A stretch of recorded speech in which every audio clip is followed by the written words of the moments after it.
there's a lot changing in college football, right? I think we all understand that. We've got changes left and right. We've got the payment of players. We had the whole revenue sharing thing dropped in our laps last week and this week. And so all of that's understood, and we all agree on that. At least I think we do, because that's just fact. Then insert the opinion. And the opinion is, what do we think about it? Do we like it? Do we hate it? Is it going to ruin college football? Is it going to make college football better?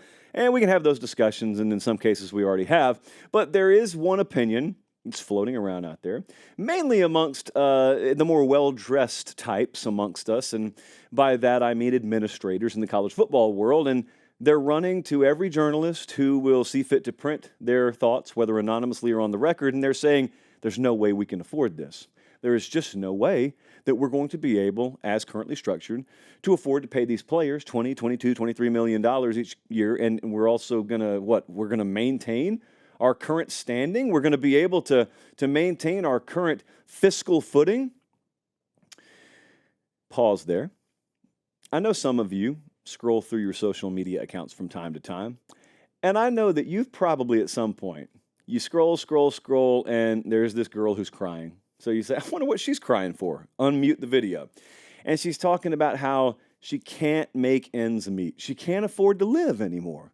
And it's a sad, sad thing. It's terrible. I hate it for this girl. She can't afford to live anymore. But let's keep listening. And come to find out, she's got a $2,400 a month rent in downtown Nashville. And she eats out 7 days a week.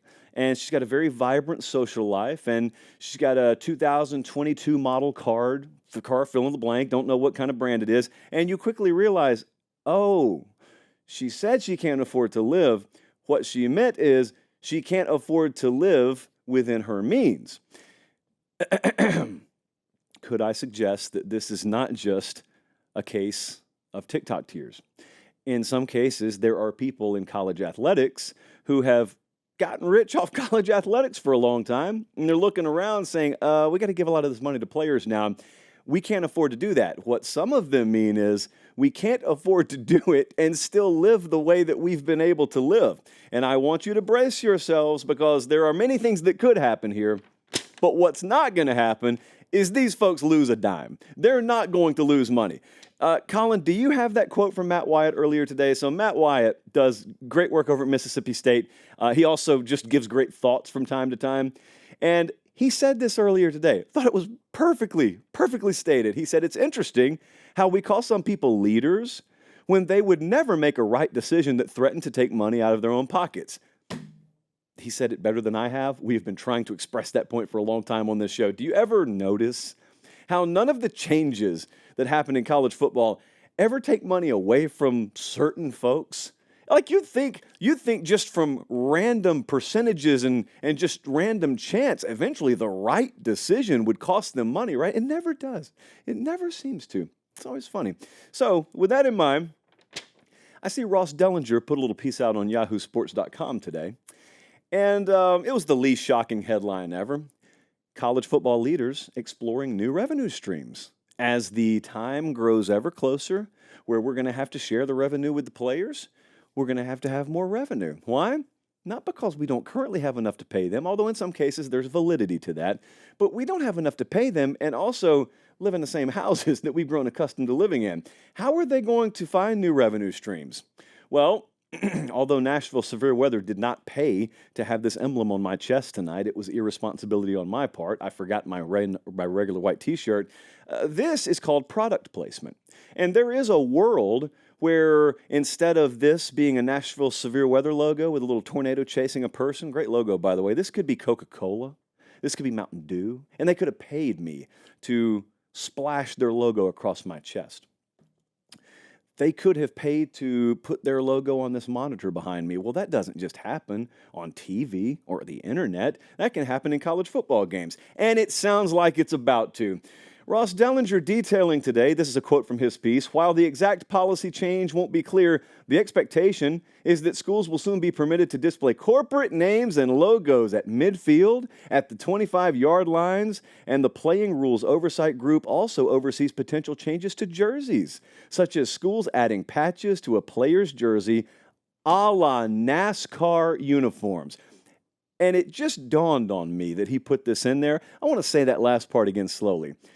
a la NASCAR uniforms, which sounds about like something hashtag these people would try to pull on us.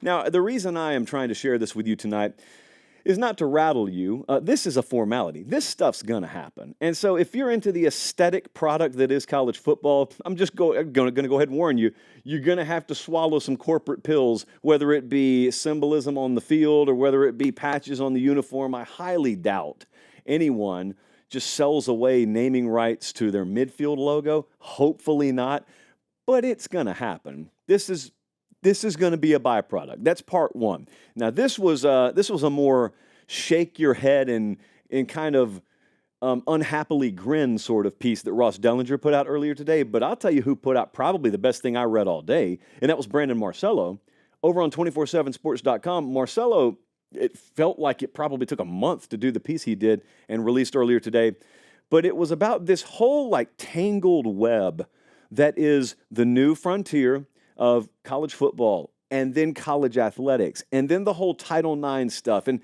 how's all this going to play out. And I know from, just judging by my inbox, some of you are concerned because maybe you have like friends or family members or you yourself play a non-revenue generating sport and you're worried about if those are going to go away. They're going to be a casualty of this new world. But there are many more of you who are just flat out worried about football. You're worried about what's going to happen to football. What happens if my university can't afford to be competitive in payment and revenue share and stuff like that? Don't be worried, at least about football. The rest of it is the rest of it. But Marcelo put together a really good feature today. He had several people on the record from both the administrative and representative world. He had legal types. He had NIL folks. He had a lot of different folks on the record. But basically, the crux of it is this.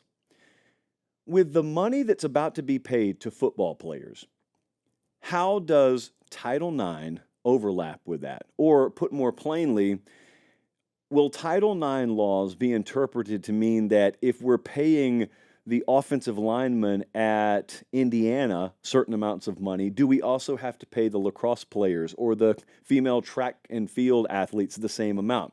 Now, there's pretty broad legal consensus in that piece that no, you don't have to. And one of the tells is, according to this latest settlement that we just had, where $2.8 billion in back pay damages was paid as a result of that class action lawsuit settlement, 90% of that money is going to football players. And so there's a thinking in the legal community that same precedent will apply to future revenue share. I have no idea. I have never darkened the door of a courtroom in this capacity, but that is just brushing the surface, believe me, of that feature Marcelo put out today. 247sports.com, you can find it over there right now. It's really interesting. But anyway, I say all that to say this. College football will be fine.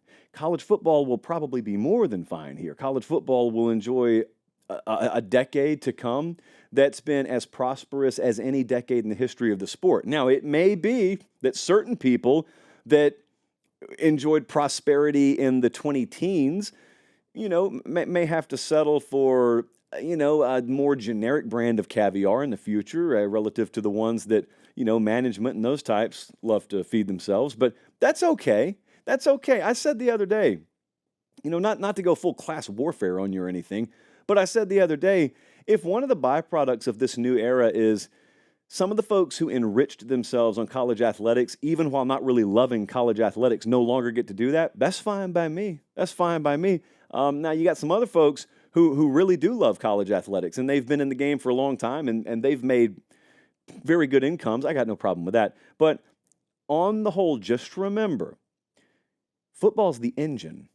They can't afford for football to fail. We've actually got a too big to fail situation here. Football's too big to fail. If football fails, it all fails. So if your sister is a swimmer at a major university right now, and you're worried that somehow swimming could be collateral damage and it could be ruined in the wake of all this, I can't tell you that's true. I can't tell you it's not true. But if your brother is the tight end at like Texas Tech and you're worried about it, I would say you're probably worried about the wrong things here. They can't afford for football to go belly up. So There may be some things I'm worried about. Behind the scenes, football is not one of them. Football will be fine. It may feel a little different. Football will be fine.